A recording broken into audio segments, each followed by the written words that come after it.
Quelle est la clé d'un pervers narcissique? Quel est véritablement le code, la baguette magique, l'ingrédient secret qui permet véritablement de se défaire de l'emprise d'un pervers narcissique ou de le battre à plate couture? Vous voulez connaître cet élément magique? Vous voulez véritablement savoir? Alors, restez scotchés et suivez cette vidéo jusqu'au bout. Ceux qui ont suivi ma série de vidéos sur le pervers narcissique sont animés, ont une seule phrase. Il y a une phrase qui me revient depuis un certain temps. Tous, pour la plupart, s'accordent à dire que c'est flippant. Effectivement, c'est flippant quand on voit, quand on aborde la thématique du pervers narcissique du premier regard. C'est vraiment quelque chose de flippant. Mais aujourd'hui, j'aimerais vous présenter les choses sous une autre perspective. Je vous ai dit au départ que le but de ma chaîne n'est pas de vous décrire, de vous peindre un tableau qui va glorifier le pervers narcissique dans toute sa puissance.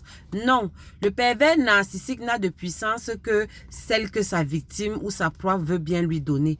Je répète, le pervers narcissique n'a de puissance, n'a de pouvoir, n'a de force que celle que sa victime veut bien lui donner. Si vous comprenez ça, vous comprenez qu'en réalité, les rapports de force sont inverses. C'est la victime qui est la plus forte, mais elle ne le sait pas. Et le pervers narcissique s'assure à ce que la victime ne réalise jamais que, en réalité, la personne qui détient le pouvoir, ce n'est pas lui le pervers narcissique ou elle la perverse narcissique, mais c'est bel et bien la victime. Et pour essayer d'illustrer ça, je vais vous prendre un exemple. Nous tous, nous avons été au lycée. Nous avons été au lycée et nous avons eu à côtoyer pas mal de professeurs, pas mal d'enseignants. Et les enseignants étaient différents en fait. Il y avait deux catégories d'enseignants. Il y avait l'enseignant, le professeur qui entrait dans la salle et qui n'émouvait pas les élèves que nous étions. C'est-à-dire que malgré la présence de cet enseignant, nous pouvions faire du bruit, bavarder, chahuter, faire du désordre à notre guise sans se sentir inquiétés. Ça, c'était la première catégorie d'enseignants. Mais maintenant, il y avait une deuxième catégorie d'enseignants. Cette catégorie d'enseignants, c'était celui-là qui, rien que par son nom, rien qu'en évoquant, par l'évocation de son nom, il y avait déjà un silence dans la salle. C'est-à-dire que s'il y avait quelqu'un qui venait du dehors, un camarade qui venait du dehors et qui nous disait que professeur tel est en train d'arriver, chacun s'asseyait à sa place seul. On ne demandait à personne, tout le monde s'asseyait et se mettait droit. Et quand cet enseignant, quand ce professeur faisait son cours, la salle était calme. Même les éléments les plus difficiles, les éléments les plus désordonnés de la salle de classe étaient au garde à vous, ils étaient au pas. Qu'est-ce qui faisait la différence de ces deux types d'enseignants? Et si vous remarquez bien, si vous repartez dans vos souvenirs, les deux types d'enseignants, c'était vraiment des enseignants et la deuxième catégorie, l'enseignant qui imposait, rien que par sa présence, le calme et la discipline dans la salle, c'était pas quelqu'un qui bavardait beaucoup. En fait, c'était même pas un professeur qui s'agitait beaucoup. Rien que sa présence amenait le calme et le respect dans la salle. Je vous pose la question. Qu'est-ce qui faisait que quand cet enseignant-là était là, la salle était calme? Retournez dans vos souvenirs de l'enfant que vous étiez en classe de lycée. Qu'est-ce qui faisait que de cet enseignant-ci, vous saviez en vous-même qu'avec celui-ci, je ne peux même pas blaguer, je ne peux même pas m'amuser à faire un désordre, je dois me mettre comme un i. Si vous répondez à cette question, alors vous allez trouver la clé véritable, la recette magique qui annihile les effets du pervers narcissique dans la vie de sa victime. Parce que les experts s'accordent à dire que le pervers narcissique, sur le plan psychologique, en fait, il a l'âge mental d'un enfant de pas plus de 7 ans. Si vous suivez bien les experts, les psychologues, ils vous diront que le pervers narcissique a l'âge mental d'un enfant de 7 ans au max. Et ça explique ses réactions. Regardez bien ses réactions. C'est vraiment des réactions infantiles. C'est des réactions d'un enfant gâté, si je peux dire entre guillemets, d'un enfant capricieux en fait. Donc, si vous avez à dealer avec un enfant capricieux, vous devez prendre une position d'autorité. C'est pour cela que je vous ai pris l'image d'un professeur de lycée. Vous comprenez où est-ce que je veux vous emmener? Ce que j'essaye de vous dire, c'est que, comme j'ai dit au départ, c'est vous qui donnez la permission au pervers narcissique. C'est vous qui autorisez le pervers narcissique à vous traiter comme il vous le traite. Oui, il faut se le dire. La victime est complice. La victime est aussi responsable du traumatisme qu'elle subit parce qu'elle l'a autorisé. Et je le dis pourquoi? Parce que regardez bien votre pervers narcissique. Pourquoi c'est seulement avec vous qu'il fait ça? Vous ne vous êtes jamais posé la question? Pourquoi avec telle connaissance qui est dans votre entourage aussi, il ne se comporte pas comme ça? Pourquoi avec telle dame, il ne se comporte pas comme ça? Pourquoi avec telle personne, vous avez l'impression qu'il est droit comme un i? Mais c'est avec vous qu'il va utiliser les pires des injures. C'est avec vous qu'il va avoir les attitudes les plus humiliantes qu'il soit. Pourquoi? Posez-vous la question. Parce qu'il y a quelque chose en vous qui autorise le pervers narcissique à le faire. C'est pour cela que je reviens à l'image que j'ai donnée au début, celle du professeur de lycée qui, par sa présence, impose le respect. Vous devez travailler sur vous pour arriver à ce résultat-là. Et pour décrire le mot-clé, la recette magique pour arriver à ce résultat a un nom. Ça s'appelle l'estime de soi. Ça s'appelle l'amour de soi. Regardez bien le professeur qui parvient à imposer le calme rien que par sa présence. C'est quelqu'un qui a une bonne estime de lui-même. C'est quelqu'un qui a une haute estime de lui-même et qui ne permet pas certaines choses. Donc le terme clé pour cette vidéo, s'il y a une chose que vous devez retenir, c'est que si vous avez un niveau, si vous relevez votre niveau d'amour de vous-même et d'estime de vous-même, le pervers narcissique va disparaître. Quelqu'un avait dit, il y avait un grand philosophe, un célèbre philosophe qui avait dit que dans la dialectique du maître et de l'esclave, quand l'esclave meurt, le maître disparaît. Je répète, dans la dialectique du maître et de l'esclave, quand l'esclave meurt, le maître disparaît. Donc, s'il y a un PN, c'est qu'il y a une victime. S'il y a un corrupteur, c'est qu'il y a un corrompu. Donc, si vous voulez annihiler l'action du pervers narcissique dans votre vie, faites disparaître la victime en vous. Assassinez la victime en vous. Égorgez l'esclave en vous. Et vous verrez que le maître, l'alien qu'est le pervers narcissique, va tout simplement s'évaporer comme un mauvais esprit. Il va juste disparaître. Pourquoi? Parce qu'il n'aura plus de vis-à-vis, il n'aura plus de répondant, il ne va plus trouver des récepteurs sur lesquels il pourra s'accrocher pour pouvoir diffuser sa toxicité. Donc, véritablement, vous devez jouer sur votre amour de vous-même, sur votre estime de vous-même. Je vous entends déjà me poser la question. Oh oui, les théories là, c'est bien beau, mais sur le plan pratique, comment ça se fait? Je vais vous dire comment ça se fait sur le plan pratique. Mais avant de vous le dire, je vous redonne déjà les prérequis que je vous avais donnés dans une vidéo où je vous disais que ça va faire mal. Vraiment, il y aura de la sueur qui va couler. Si vous n'êtes pas prêt à payer, à faire ces efforts-là, ça ne sert à rien. Ne croyez pas que l'estime de soi, l'amour de soi, c'est quelque chose qu'on va acquérir sur un plateau d'argent. Non, non, non, non. Il y aura un prix à payer. C'est même par là que moi, je vais d'abord commencer. Il y aura un prix à payer. Et je vais vous prendre un exemple simple. Les choses que vous aimez le plus sur cette terre, ce ne sont pas les choses pour lesquelles vous avez payé un prix le plus élevé. Dans votre garde-robe, par exemple, cette petite robe, vous, mesdames, qui vous tient particulièrement à cœur, n'est-ce pas parce qu'elle a une valeur particulière? N'est-ce pas parce qu'il y a du prix qui a été mis sur cette robe? Du prix en termes de charge émotionnelle ou même en termes d'investissement financier? Votre petite chaussure que vous ne voulez même pas que Junior touche à la maison.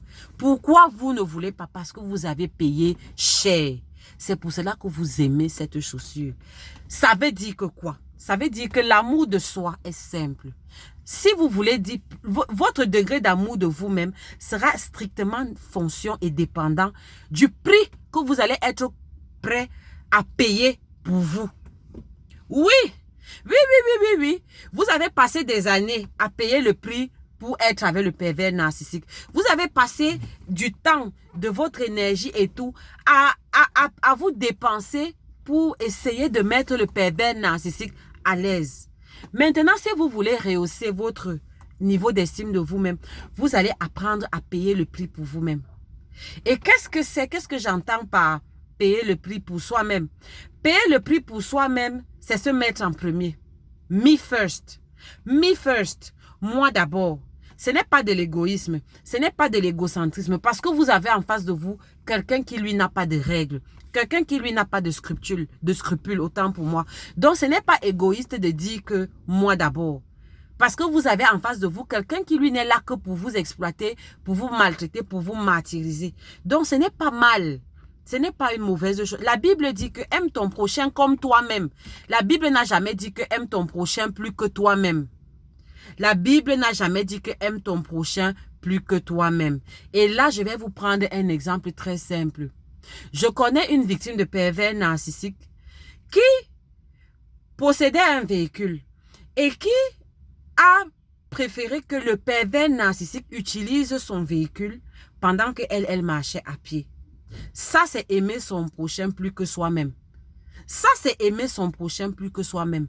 Ce n'est pas de l'amour.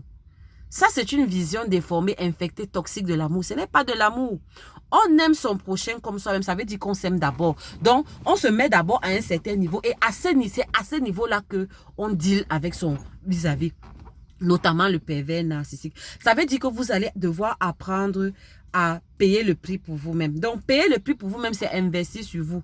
Je vous vois déjà venir. Quand je dis investir sur vous, ce n'est pas forcément vous acheter des chaussures chères, des habits chers. Parce que vous avez compris que en ce qui concerne le pervers narcissique, il ne s'agit pas de l'apparat. Il ne s'agit pas de ce qu'il y a à l'extérieur. Mais il s'agit véritablement de la personne que vous êtes à l'intérieur. Et comment ça va se manifester? Ça va se manifester déjà, par la protection. Quand on aime quelque chose, on protège cette chose. Comme vous aimez vos enfants, c'est comme ça que vous protégez vos enfants. Comme vous aimez la petite chaussure Louboutin que vous venez de vous acheter, qui vous a coûté cher, vous protégez cette chaussure-là pour qu'elle ne s'abîme pas. Ça veut dire que vous allez apprendre à vous protéger du pervers narcissique. Oui. Et sur le plan pratique, ça veut dire que vous allez apprendre à mettre des limites. Vous allez apprendre à dire non. Parce que le pervers narcissique, lui, il est né avant la honte. C'est quelqu'un qui est né avant la honte. Donc, c'est quelqu'un qui va chercher toujours à vous demander des choses qui relèvent de l'extraterrestre.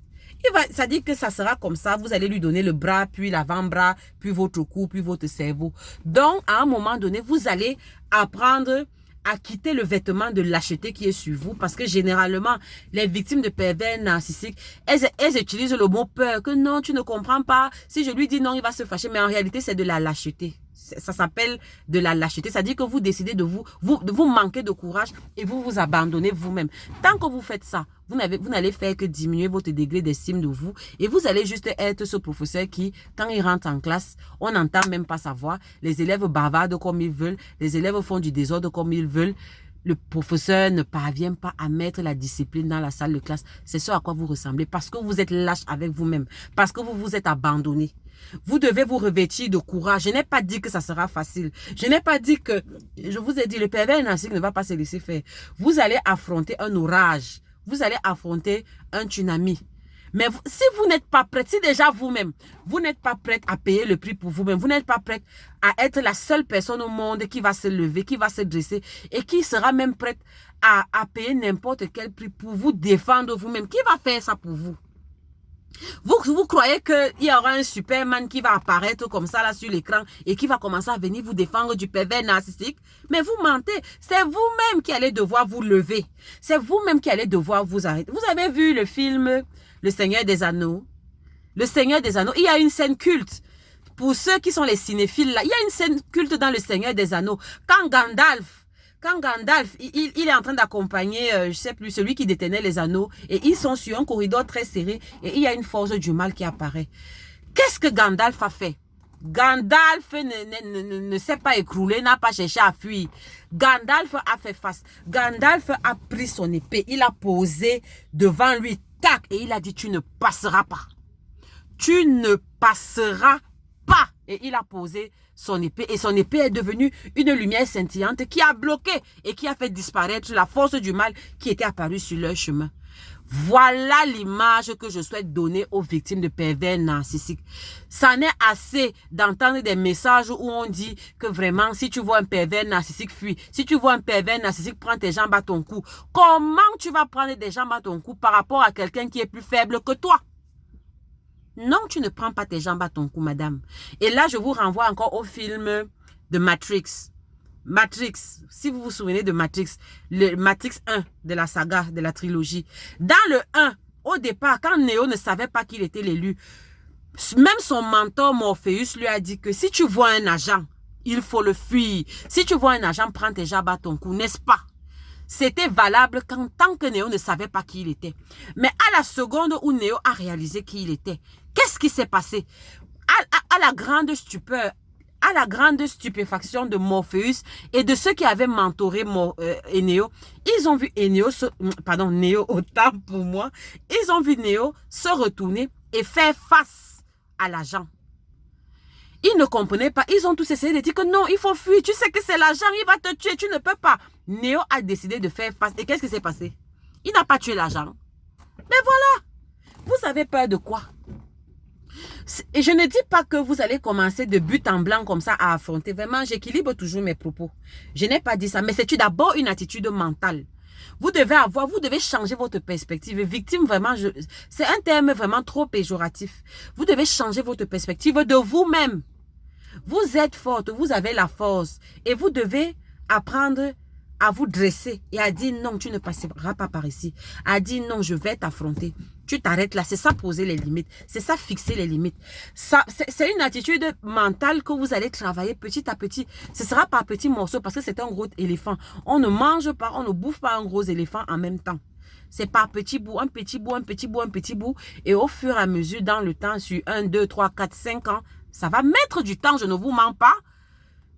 Soyez réaliste, vous allez pouvoir manger cet éléphant-là. Mais c'est une disposition intérieure que vous allez devoir travailler. Donc, je suis en train de vous parler de l'estime de soi. Donc, vous allez apprendre, pour cultiver l'estime de soi, l'amour de soi, vous allez apprendre à vous protéger. Vous allez apprendre à vous sécuriser vous-même. L'aide ne vous viendra pas d'ailleurs. Vous allez devoir compter sur vous-même. D'ailleurs, quand le pervers narcissique vous humilie, il s'arrange à ce qu'il n'y ait pas de témoin oculaire, que ce soit vraiment dans le milieu clos. Donc, pendant qu'il sera en train de vous humilier, les gens qui peuvent vous aider ne seront généralement même pas disponibles. Donc, vous allez apprendre à vous débrouiller par vous-même et vous le pouvez. Ça aussi, je vais détailler ça dans une autre vidéo, mais je vous donne déjà les principes. Donc, estime de soi, c'est apprendre à vous protéger, apprendre à dire non aux pervers narcissiques.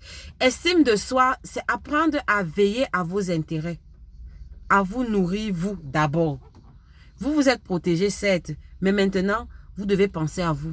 Parce que je vous ai dit que le pervers narcissique va télécharger un programme dans votre mental, dans votre psychique, qui lui va chercher juste à vous amener à poser des actes qui ne vont que dans le sens et de l'intérêt du pervers narcissique. Ça veut dire que c'est un travail que vous allez faire sur vous. Je suis désolée, vous avez été conditionné mentalement pendant des mois, pendant des années pour certaines, par le pervers narcissique. Donc ça ne va pas se faire en 2 mois. Ceux qui veulent les recettes minutes, là, quittez sur ma vidéo. Quittez sur ma vidéo parce qu'en matière de pervers narcissique, il n'y a pas de recette minute. Ça se fait véritablement progressivement dans le temps, comme un enfant qui grandit. Un enfant n'atteint pas la taille de 1,80 m en 2 mois. Voilà. Donc l'amour de soi, c'est quelque chose que vous allez cultiver, que vous allez nourrir. Et c'est cette belle plante que vous allez voir grandir, grandir, grandir, jusqu'à devenir ce professeur-là qui, par sa seule présence, impose le respect et la discipline dans la salle de classe. Voilà, vous avez en face de vous quelqu'un qui a l'âge mental d'un enfant de 7 ans. Donc, vous devez développer votre charisme. Donc, j'ai dit, l'amour de soi, c'est se protéger, mais c'est aussi nourrir ses intérêts. Donc, parfois, vous allez apprendre à vous faire violence. Quand j'ai dit que vous allez tuer l'esclave qui est en vous, vous croyez que l'image est petite? C'est une image réelle. Vous allez devoir tuer, ce sera un assassinat. Donc, ça va vous faire mal. Quand on égorge quelque chose, il y a du sang, ça va vous faire mal. Vous allez devoir, faire face, affronter la réalité que cette envie, cette inclination que j'ai, ce désir que j'ai de faire telle chose, cet acte que je veux poser là, ce n'est pas moi, ce n'est pas pour mon intérêt. En fait, ce type-ci m'a conditionné, c'est pour son intérêt à lui. C'est lui qui gagne. Donc, vous allez d'abord apprendre déjà à ne pas poser les actes comme ça. Chaque fois que vous avez une pulsion forte à faire quelque chose, vous allez apprendre à mordre dans votre nez ou dans votre chair et à analyser d'abord la pulsion qui vous anime. Pourquoi vous avez subitement un besoin réfréné de poser tel acte? 1. 2. À qui profite l'acte? À qui profite l'acte? Et là, vous devez apprendre à être objectif. Parce que votre cerveau lui-même est déjà un peu biaisé. Je vous ai dit que le pervers narcissique va même infecter votre intelligence. Donc, à un moment donné, même votre intelligence sera même un peu infestée, sera l'intelligence d'un alien. Donc, vous allez apprendre à séparer ça. Ça va vous prendre du temps. Un, sur le plan mental, mais deux, maintenant, apprendre donc maintenant à vous retirer. C'est-à-dire que cet acte que je voulais poser, ce n'est pas dans mon intérêt, c'est dans l'intérêt du pervers narcissique. Je ne le pose pas. Et j'assume les conséquences de ce choix. Parce qu'il y aura des conséquences, parce qu'il y aura des répercussions. Parce que quand le pervers narcissique se rend compte que vous ne marchez plus comme vous voulez, comme il veut, il aura des représailles. Voilà, donc, si vous vous engagez dans ce chemin, vous devez déjà vous préparer mentalement aux représailles du pervers narcissique. Et à faire face. Donc, ça ne doit pas vous surprendre. Vous devez être prête à encaisser ça. Le meilleur boxeur, c'est celui qui sait encaisser les coups, pas celui qui sait donner des coups. Voilà. Donc, ceci étant dit, je reviens toujours sur l'estime de soi. Je vous ai dit se sécuriser. Je vous ai dit veiller sur ses intérêts. Et aussi, je serais tentée de vous dire que s'aimer, c'est s'écouter. Vous allez apprendre à vous écouter. Parce que le pervers narcissique va mettre tout en place pour que vous ne vous écoutiez pas. Et si tu ne t'écoutes pas, tu ne vas pas t'aimer. Tu ne vas pas t'aimer. Si tu aimes un enfant, si tu aimes une personne, tu vas donner une oreille attentive à cette personne. Les préoccupations de cette personne seront tes préoccupations. C'est la même chose en matière d'amour de soi quand on veut se dégager d'un pervers narcissique. Vous allez apprendre à vous écouter. Au début, ce sera difficile. Je vous ai fait une vidéo là-dessus. Apprendre à t'écouter. Vous pouvez vous référer à cette vidéo. Mais je peux déjà vous dire que vous allez, au départ, comme le pervers narcissique a supprimé pendant longtemps votre voix intérieure, vous n'allez pas l'entendre. Ça va se manifester sous forme de malaise intérieur. Donc, chaque fois que vous serez en situation avec un pervers narcissique, ne négligez pas les petits malaises que vous allez ressentir. Ce sera vraiment un malaise. Vous allez vous sentir mal. Vous allez avoir une sensation désagréable à l'intérieur. Ça, c'est votre être intérieur qui est en train de vous avertir qu'il y a le danger, il y a une menace. Vous comprenez? Donc, ne négligez pas ça, ne supprimez pas ça. Si vous êtes en train de faire quelque chose et que vous sentez un malaise, arrêtez-vous. Et interrogez ce malaise jusqu'à avoir une réponse. Ne continuez pas ce que vous êtes en train de faire. Parce que généralement, les choses qui vous sont bénéfiques, quand vous les faites, vous avez une paix à l'intérieur. Vous êtes à l'aise à l'intérieur. Donc, ça ne vous pose pas de problème. Mais si vous passez le temps à ignorer le malaise, vous allez marquer des buts contre votre propre camp. Donc, vous allez poser des actes en fait qui sont à votre détriment et votre estime de soi va baisser. Donc, voilà les 3 points que je voulais aborder. Il y en a d'autres, je développerai dans d'autres vidéos. Mais déjà, voilà ce que je voulais partager avec vous ce matin. Vraiment, l'estime de soi, c'est la base. N'oubliez pas, le pervers narcissique, vous avez en face de vous, sous ces costumes-là, c'est quelqu'un qui a l'âge mental d'un enfant capricieux de 7 ans.